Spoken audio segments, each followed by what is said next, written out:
सुभाष चंद्र बोस जिन्होंने तुम मुझे खून दो, मैं तुम्हें आजादी दूंगा नारा दिया, उनकी डेथ आज भी एक मिस्ट्री बनी हुई है।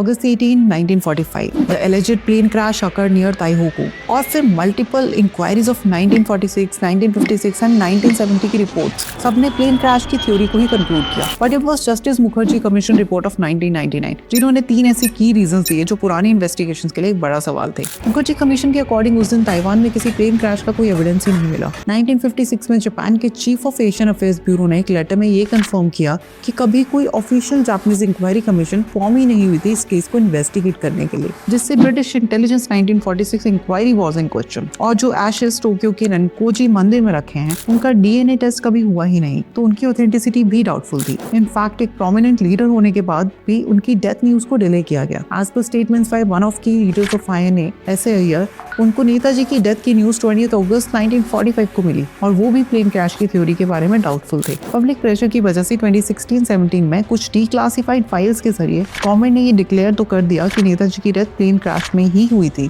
बट स्टिल कोई कॉन्क्रीट एविडेंस प्रेजेंट नहीं किया गया। एज पर सम एक्सपर्ट्स, गवर्नमेंट ने इस केस को इंटेंशनली हाइड किया क्योंकि अगर नेताजी के जिंदा होने की न्यूज डिस्क्लोज हो जाती तो ब्रिटिश उन्हें वॉर प्रिजनर डिक्लेयर कर देते। Well, what are your views? Let us know in the comment box.